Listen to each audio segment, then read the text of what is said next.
Welcome creative new activity. আবারও একটা নতুন ভিডিও নিয়ে চলে এসেছি। ছোট ছোট টুকরো কাপড় আমাদের বাড়িতে অনেক পড়ে থাকে। এগুলো একটা জামার থেকে কাটা কাপড়। এই যে এটা হাতের কাটা কাপড়, হাত বড় হয়েছিল সেজন্য, আর এটা ঝুল বড় হয়ে যাওয়ার যে কাপড়ের টুকরোগুলো হয় সেই কাপড়গুলো পরেই ছিল অনেক দিন। হঠাৎ করে আইডিয়া চলে আসলো কিছু বানানোর, তাই তোমাদের সঙ্গে শেয়ার করছি। এই দেখো, এই কাপড়টা চিকেনের কাজ করা, কি সুন্দর কাপড়। তো ছোট্ট টুকরো কাপড়, আর এই যেখানে সেলাই করা আছে, তো সেলাইটা আগে খুলে নিব। তো খুলে নেওয়ার পরে কাপড়টা আরেকটু বড় হয়ে গেল। এরপরে আমি দেখে নিচ্ছিলাম যে এই সাদা কাপড়ের মধ্যে এটা যদি ফেলছি তো বেশ ফুটছে না খুব একটা। তো সেজন্য আমি একই কালারে যে লাইলিন আছে সেই কাপড়টা নিয়ে নিলাম ম্যাচ করে। তো এই যে কাপড়টা আছে দেখো, কালারটা ম্যাচ হয়ে গেছে অনেকটা, এর উপরে দিলে অনেকটা সুন্দর ফুটে উঠছে। তো সেজন্য এই লাইলিন হিসেবে আমি এই কাপড়টা নিয়ে নিলাম। আর তারপরে যে কাপড়টা আছে, যে চুড়িদারের যে কাপড়ের যে নিচটা কেটেছিলাম, সেইটা এইরকমভাবে হাফ করে নিলাম। তারপরে এই যে লাইলিনটা আছে, আসলে আমার লাইলিনটাও ছোট ছিল, তো কাট করেই আমি এগুলোকে পিস পিস করে জোড়া দিচ্ছি। আর আমার যে মাপটা লাগবে সেই মাপটা এই মাপটাই হয়ে যাবে। আমি আসলে টুকরো টুকরো কাপড়গুলোকে একটু সুন্দরভাবে ব্যবহার করে একটা নতুন কিছু বানানোর চেষ্টা করছি। যদি তোমরা থাম্বনেলটা দেখে এই ভিডিওটা দেখতে আসো তাহলে বুঝতেই পারবে যে এটা আমি একটা বটুয়া ব্যাগ তৈরি করেছি। তো এই দেখো, টুকরো টুকরো কাপড়গুলোকে লাইলিন দিয়ে সুন্দরভাবে সেলাই করে নিয়েছি, আলাদা আলাদা করে পিন দিয়ে আটকে নিয়ে সেলাইটা করতে হবে, তাহলে অসুবিধা হবে না। তো এই যে দেখো, চারিদিকে সেলাই করা হয়ে গেছে, তাহলে লাইলিনের সঙ্গে সুন্দরভাবে এটা সেট হয়ে যাবে। আর তারপরে এই দুটো কাপড়কে আমি জোড়া দিয়ে নিব। আর জোড়া দেওয়ার পদ্ধতিটা একবার দেখে নাও। এই যে দেখো, একটা কাপড়ের উপরে আর একটা কাপড় হালকা করে এভাবে ধরে নিব, আর তারপরে একটার উপরে একটা দিয়ে সেলাই করে নিব। এতে জোড়া হয়ে যাবে কাপড়টা, কিন্তু সেলাইটা দেখা যাচ্ছে, সেজন্য আমি আলাদা করে একটা লেস লাগাবো। তো এইভাবে জোড়া দিয়ে নিই আগে, তারপরে একটা পছন্দ মতো লেস লাগিয়ে নিব। সেজন্য এভাবে আমি জোড়াটা দিচ্ছি। কাপড়টা যেহেতু ছোট সেজন্য এইভাবে করে নিলাম, যাতে কাপড়টা বেশি ছোট না হয়ে যায়। তো ম্যাচিং করে একটা সাদা লেস আমি এখানে লাগিয়ে নিচ্ছি। তো এরকম হয়ে গেল দেখতে, জোড়াও দেওয়া হয়ে গেল, একটা ডিজাইনও হয়ে গেল সুন্দর। তারপরে দুটো পিস এরকমভাবে রেডি হয়ে গেল। এরপর দেখো, একটা পাইপিংয়ের জন্য এই কাপড়টা আমি নিয়েছি। যে লাইলিনে যে কাপড়টা নিয়েছি সেই কাপড়টাই পাইপিং হিসাবে ব্যবহার করব উপরের দিকে। আর এইভাবে পাইপিং লাগিয়ে নিয়েছি উপরের দিকে। তারপরে আমি দেখো, একটু ছোট বড় আছে কাপড়টা, সেটা আমি পরে সেলাই করে ঠিক করে নিব, এখন কেটে দিচ্ছি না যেহেতু সেলাই করা আছে এখানে। আর এই যে দেখো, ধারের এই যে ধারটা মোটামুটি 1.5 ইঞ্চি মতো এখানে একটু পাইপিং লাগিয়ে নিতে হবে। সেটা তো তোমরা বুঝতে পারবে কেমন লাগাচ্ছি। তো চারটা পিসেই চারদিকেই এরকমভাবে করে নিতে হবে। এই যে দেখো, এভাবে আমি পাইপিংটা লাগিয়ে নিয়েছি। এরপরে আমি পেছন দিকে এই যে এক একটা পিসের পেছন দিকে ফিতা দেওয়ার জন্য, বটুয়া ব্যাগে তো ফিতা হয়, সেজন্য আমি এই পিসটা এইরকমভাবে লাগিয়ে নিব। উপর থেকে 1/2 ইঞ্চি মতো নিচে আমি এই ফিতাটা লাগাচ্ছি, যেহেতু আমার যে কাপড়ের যে লম্বাটা ছিল একটু ছোট, তো সেজন্য আমি উপরের দিকে খুব বেশি ছাড়িনি। 1/2 ইঞ্চি নিচে এই ফিতাটা আমি লাগিয়ে নিব। ফিতা না, ঠিক এই ফিতার ঘর তৈরি করব, সেজন্য এটা লাগিয়ে নিব এভাবে সেলাই করে দুই দিকে। আর এই লাগানোর ধারেই কিন্তু আগে সেলাই করে নিয়েছি। তো দেখো, এই লাগানোর জায়গাটা আমার রেডি হয়ে গেল, ফিতা ভরার জায়গাটা এখানে ফুটো করা আছে। তো এই দুটো সাইজই আমি করে নিয়েছি। এরপরে যেটা করব, দুটোকে একসঙ্গে ধরে নিয়ে দুই সাইড সেলাই করে দিব। এইখান থেকে ধরে একদম নিচে দিকে করে একদম উপরে এইখান পর্যন্ত সেলাই করে নিব। আর এই নিচটা যখন সেলাই করব তখন এটা এই উপর থেকে সেলাই করে নিব, তাহলেই আমাকে আর কাটতে হবে না। তো এভাবে আমার সেলাই করা হয়ে গেল। আর তারপর তোমাদেরকে খুলে দেখাচ্ছি দেখতে অনেকটা কেমন লাগছে। তো এই তো রেডি হয়ে গেল। এরপরে আমি যে ফিতা ভরার জায়গাটা করেছি সেখানে ফিতা ভরে নিব। আর সেজন্য আমার এই রকম সিলভার কালারের যে ফিতা ছিল সেটা নিয়ে নিয়েছি দেখতে ভালো লাগবে বলে। তো এটাকে হাফ করে নিব। মাপটা একবার দেখে দিবে, এইরকমভাবে মাপটা আমি নিয়েছি। তো দুটো ফিতা আমার লাগবে, দুই দিকে লাগাতে হবে। তো প্রথমে একদিকে সেফটি পিন ঢুকিয়ে নিয়ে আবার সেই দিকেই ফিতাটা নিয়ে আসতে হবে। বটুয়া ব্যাগের যে ফিতা লাগাতে হয় সেটা এভাবেই লাগাতে হয়, তাহলে বটুয়া ব্যাগ খুলতে আর লাগাতে সুবিধা হয়। তো যেদিকে আমি ফিতা ঢুকালাম ঠিক সেই দিকেই এই সেফটি পিনটা আবার নিয়ে আসব।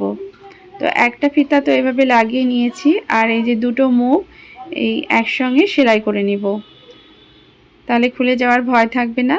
এরপরে অন্য দিকে একই রকমভাবে ফিতা ঢুকিয়ে নিয়ে আবার সেই দিকে বের করে দিব, মানে যেদিকে আগের বার করেছিলাম তার অপোজিট দিকে এই একই কাজ করতে হবে। এভাবে করে নিলে বটুয়া ব্যাগের যে ফিতাটা আছে সুন্দরভাবে যে খোলা লাগানো সুবিধা হবে। এখানে যে ফিতা ভরার জায়গাটা আছে বলে খুব সুন্দরভাবে আমাদের ফিতাটা ঢুকেও যাচ্ছে, আর এইখানটাও সেলাই করে নেব। তো আমার দুটো ফিতা লাগানো হয়ে গেল। এই যে দেখো দুই দিকে এরকমভাবে হয়ে গেছে আর এটা এভাবে লেগে যাচ্ছে। তো কত সুন্দরভাবে এটা খোলা আর বন্ধ করা সুবিধা হচ্ছে। তো আমার রেডি হয়ে গেল একটা সুন্দর বটুয়া ব্যাগ। আর জামার যে কাট পিসটা ছিল সেটা দিয়েই আমি এটা রেডি করে নিলাম, একটু বুদ্ধি করে করতে হলো। তো এভাবে সুন্দর একটা বটুয়া ব্যাগ বাড়িতেই রেডি করে নিলাম। ছোট টুকরো থাকলেও কিন্তু অসুবিধা নেই, এইভাবে বুদ্ধি করে যদি আমরা ছোট টুকরোকে ব্যবহার করি তাহলে কিন্তু আমরা সুন্দর সুন্দর জিনিস তৈরি করতে পারি। তো কেমন লাগলো আমার এই বটুয়া ব্যাগটা, আর আমার আইডিয়াটা কেমন ছিল যে কাপড়টা জোড়া দিয়ে এই রেডি করলাম, সব কিছু তোমাদের কমেন্টে জানবো। তো ভালো লাগলে লাইক করে দিবে। এবার চলো তোমাদেরকে আর একটা আইডিয়া শেয়ার করছি। এটাও একটা ব্যাগ রেডি করব, আর সেজন্য একই রকমভাবে চুড়িদারের কাটা যে পিস নিয়েছি, এটা হাত কাটা। তো প্রথমে হাতটাকে খুলে নিব। আসলে টুকরো টুকরো কাপড়গুলো দেখতে এত সুন্দর হয়, এগুলোকে ফেলে দেওয়া যায় না। তো এগুলোকে রেখে দিয়েছিলাম কিছু তৈরি করব বলে। হঠাৎ করে আইডিয়া আসলো যে এভাবেও করা যেতে পারে, সেজন্য তোমাদের সঙ্গেও শেয়ার করে নিচ্ছি। তো একটা শপিং ব্যাগ নিয়েছি নিচের দিকে, আর এই কাপড়টাকে মানে দুটো টুকরো কাপড়, একটা এইদিকে মানে লম্বা যতটা আছে ততটা আমি মাপ নিয়ে এই শপিং ব্যাগটা কেটে নিয়েছিলাম। আর তারপরে এই দুই ধারে এইরকমভাবে কাপড়গুলোকে সেট করে নিয়েছি। চুড়িদারের যে দুই ধার থাকে সেটা কাটা যে পিসটা আছে সেই পিসটাকে এরকমভাবে জুড়ে নিয়েছি। আর হাতের যে কাপড়টা আছে সেই হাতের কাপড়টাকে দুটো হাত ছিল, তো দুটো হাতকে খুলে নিয়ে এই যে লেসের মতো দেখতে অনেকটা লাগছে, তো সেটাকে এই যে মাঝখানে আমি এভাবে সেট করে দিব। তো শপিং ব্যাগের উপরে যেহেতু এটা সেট করছি সেজন্য এটা সরে যাওয়ার ভয় থাকবে না, সেট করতেও সুবিধা হবে। তো এই দুটো যে হাত আছে প্রথমে জোড়া দিয়ে নিব, তারপর এটাকে সুন্দরভাবে সেলাই করে দিব, তাহলে এটা মাঝামাঝি জায়গায় সুন্দরভাবে দুটোকে জোড়া দিয়ে নিচ্ছে। এরপরে যেহেতু আমি এটা ব্যাগ বানাবো, তো এটার যে হ্যান্ডেলটা বানাবো তার ফিতা আমি রেডি করে নিচ্ছি। আর সেজন্য আরেকটা টুকরো কাপড় নিয়েছি, কাপড়টার সঙ্গে ম্যাচ করে একটা টুকরো কাপড়। তো এইরকমভাবে শপিং ব্যাগ ভেতরে দিয়ে এইরকমভাবে দুটো ফিতে তৈরি করে নিব। তো রেডি হয়ে গেছে আমার দুটো ফিতা হ্যান্ডেলের জন্য। তো এটার সঙ্গে সেট করে নিব পিন দিয়ে। এভাবে লাগিয়ে নিব দুই দিকে, তাহলে হয়ে যাবে। তো তার আগে আমাকে যেটা করতে হবে, নিচের দিকে একটা লাইলিন লাগাতে হবে। এই লাইলিনের জন্য এই কাপড়টাকে আমি পিন দিয়ে ভালো করে আটকে নিয়েছি প্রথমে, তারপরে এটাকে কেটে নিয়ে এখন সেলাই করে দিব। আর তারপরে এই হ্যান্ডেলটা লাগিয়ে দিয়েছি পিন করে আটকে নেওয়ার জন্য। এটা চেন লাগাবো যেহেতু, সেজন্য সুবিধা হবে। তো চেন লাগানো তোমাদেরকে অনেকবার দেখিয়েছি, তবু আর একবার তোমাদের সঙ্গে শেয়ার করে নিচ্ছি। এটাকে উল্টো করে ধরে নিতে হবে, তারপরে এইভাবে একবার সেলাই করে নিয়ে আবার ঘুরিয়ে নিয়ে চাপ সেলাই করতে হবে। তো প্রথমে আমি উল্টো দিকটা সেলাই করে নিয়ে এইরকমভাবে দেখো কিভাবে বসিয়ে দিলাম চেনটাকে, তারপরে এটা নিচের কাপড়টাও যাতে বসে যায়, তারপরে চাপ সেলাই করে নিতে হবে যাতে ফিনিশিংটা ভালো হয়, মানে এই জিনিসটাও বসে যাবে সুন্দরভাবে উপরের দিকটা, না হলে তো উঠে থাকবে। তো এভাবে এটা রেডি করে নিলাম। এরপরে যে চেনটা আমি লাগিয়েছিলাম সেটার একটা পার্ট তো হলো, অন্য পার্টটা করার জন্য এটাকে খুলে নিয়ে আবার অন্য দিকটাও চেন লাগিয়ে নিব। তো একই রকমভাবে এটাও করে নিতে হবে। তো আমার দুই দিকেই লাগানো হয়ে গেছে। এরপর আমি লক লাগিয়ে নিব। লক লাগানো হয়ে গেল। অনেকবারই তোমাদের সঙ্গে বলেছি যে লক লাগানোর জন্য যখন চেন কিনবে, যে চেন কিনবে সেই একই চেনের লক কিনে নিবে। তো এরপরে দেখো দুই দিক আমি সেলাই করে নিব। লকটা লাগানোর পরে দুই দিকটা সেলাই করে নিতে হবে। আর তারপরে এই যে সেলাইটা যে বেরিয়ে আছে আর উপরের দিকটা এইরকমভাবে ঢেকে নিয়ে এই রেডি করে নিতে হবে। তো সেলাইগুলো আর সুতোগুলো বেরিয়ে থাকবে না, সেলাইটা বেরিয়ে থাকবে না, আর জিনিসটাও সুন্দর হবে। এরপরে আমি দুই দিকে এরকমভাবে 3 আঙ্গুল করে ধরে নিয়ে সেলাই করে নিয়েছি যাতে নিচটা চওড়া হয়। ছোট ছোট টুকরো কাপড়গুলোকে সুন্দরভাবে ব্যবহার করে সুন্দর সুন্দর জিনিস তৈরি করা যায়। আজকে তোমাদের সঙ্গে দুটো ব্যাগ রেডি করে দেখালাম। আরও কিছু জিনিস আমি শেয়ার করেছি, আগেও শেয়ার করেছি আর পরবর্তীতেও শেয়ার করব। সেজন্য যারা আজকে নতুন বন্ধু আছো তারা অবশ্যই আমার চ্যানেলকে সাবস্ক্রাইব করে দিবে।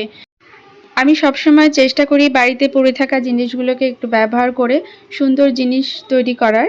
তো অনেকবারই তোমাদেরকে এইরকম ব্যাগ তৈরি করে দেখিয়েছি। তো ভালো লাগলে অবশ্যই ভিডিওটাকে লাইক